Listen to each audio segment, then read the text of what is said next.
തീപ്പൊരി വീണു കാട്ടുതീയായ പശ്ചിമേഷ്യയിൽ ലോകം മാസങ്ങളോളം ശ്വാസം മുട്ടി നിന്നിരുന്നു. എണ്ണയുടെ മണം വഹിച്ച് ലോക സമ്പദ് വ്യവസ്ഥയെ ചലിപ്പിക്കുന്ന ഹോർമൂസ് കടലിടുക്ക് നിശ്ചലമായപ്പോൾ വെറും കപ്പലുകളല്ല, അനേകം രാജ്യങ്ങളുടെ പ്രതീക്ഷകളാണ് നങ്കൂരമിട്ടത്. യുദ്ധത്തിന്റെ പുകയിലും ഉപരോധങ്ങളുടെ ഇരുളിലും മുങ്ങിയ പശ്ചിമേഷ്യയെ നോക്കി ലോകം ചോദിച്ചു, സമാധാനം ഇനിയും ഒരു സാധ്യതയാണോ? ആ ചോദ്യത്തിനുള്ള മറുപടി പോലെ തന്നെയാണ് ഇപ്പോൾ അമേരിക്കയും ഇറാനും തമ്മിൽ രൂപം കൊള്ളുന്ന സമാധാന ധാരണയുടെ പുതിയ വാർത്തകൾ എത്തുന്നത്. മാസങ്ങളായുള്ള സംഘർഷങ്ങൾക്കും സൈനിക നീക്കങ്ങൾക്കും ശേഷം വെടിവെച്ചുകൾക്ക് പകരം ചർച്ചകളുടെ ശബ്ദം ഉയരുകയാണ്. ഹോർമൂസ് കടലിടുക്ക് വീണ്ടും തുറക്കാനും വ്യാപാര കപ്പലുകൾക്ക് സുരക്ഷിത സഞ്ചാരത്തിന് വഴിയൊരുക്കാനും യുദ്ധത്തിന്റെ ചൂട് കുറയ്ക്കാനുമുള്ള കരാറിന്റെ രൂപരേഖ ഇരു രാജ്യങ്ങളും മുന്നോട്ട് വെക്കുന്നതായാണ് റിപ്പോർട്ടുകൾ. പശ്ചിമേഷ്യയിലുടനീളം രക്തം ചീന്തി ലോകത്തെയാകെ ഇന്ധന പ്രതിസന്ധിയിലേക്ക് തള്ളിവിട്ട ഇറാനും ഇസ്രയേൽ സഖ്യവും തമ്മിലുള്ള യുദ്ധം അവസാനിക്കുന്നു. 107 ദിവസം നീണ്ടുനിന്ന സംഘർഷം അവസാനിപ്പിച്ച് ശാശ്വത സമാധാനത്തിലേക്ക് വഴി തുറക്കുന്ന കരടു കരാർ അമേരിക്കയും ഇറാനും അംഗീകരിച്ചു.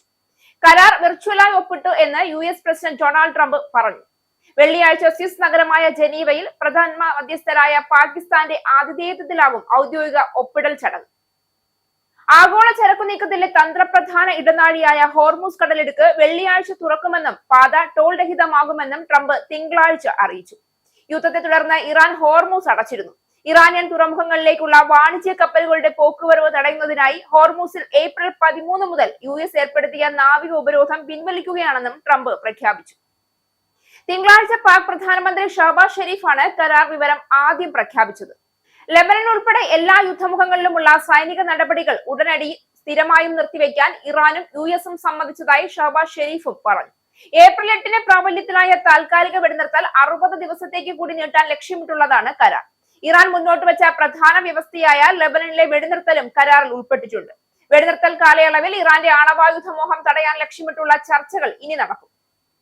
60 ദിവസത്തിനകം അന്തിമ കരാർ ഉണ്ടായില്ല എങ്കിൽ വീണ്ടും യുദ്ധം ആരംഭിക്കുമെന്ന് ട്രംപ് മുന്നറിയിപ്പ് നൽകിയിട്ടുണ്ട്.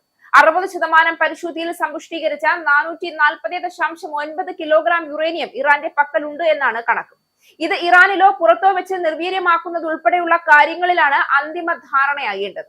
കരാർ നടപ്പിലാക്കുന്നതിന്റെയും ലെബനനിലെ ഇസ്രയേൽ ആക്രമണം അവസാനിപ്പിക്കുന്നതിന്റെയും പൂർണ്ണ ഉത്തരവാദിത്വം US-നാണെന്ന് ഇറാന്റെ വിദേശകാര്യമന്ത്രി അബ്ബാസ് അരാഗ്ചി പറഞ്ഞു. US-ഉമായുള്ള ധാരണാപത്ര പ്രകാരമുള്ള ഇറാന്റെ പ്രതിബദ്ധതകൾ കർശനമായ വ്യവസ്ഥകൾക്ക് വിധേയവും മറുപക്ഷം എത്ര കണ്ട് കരാർ പാലിക്കുന്നുവോ എന്നതിന് അനുസൃതവുമാണ് എന്നും ഇറാൻ പറഞ്ഞുവെച്ചു. ഇറാൻ US വെടിനിർത്തൽ ധാരണയായതിനു പിന്നാലെ ഇന്ത്യൻ LNG കപ്പലായ ദിശ ഹോർമൂസ് കടന്നു.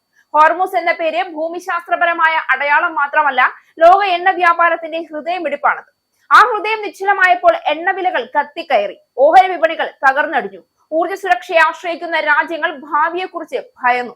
അതുകൊണ്ട് തന്നെ ഈ സമാധാന നീക്കം ഒരു പ്രാദേശിക രാഷ്ട്രീയ സംഭവമല്ല, ലോക സമ്പദ് വ്യവസ്ഥയുടെ ദിശയെ പോലും സ്വാധീനിക്കാവുന്ന അതിനിർണായക വഴിത്തിരിവാണ്.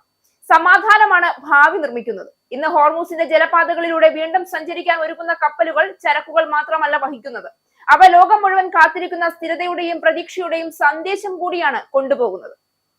മരുഭൂമിയുടെ ചൂടൻ കാറ്റുകൾക്കിടയിലൂടെ സമാധാനത്തിന്റെ ഒരു തണുത്ത കാറ്റ് വീശി തുടങ്ങുന്നുവെന്ന സൂചനയാണ് ഈ പുതിയ കരാർ ലോകത്തിന് നൽകുന്നത്. ആ പ്രതീക്ഷയ്ക്ക് മുകളിൽ ഇനിയും കറുത്ത മേഘം പടരാതിരിക്കട്ടെ.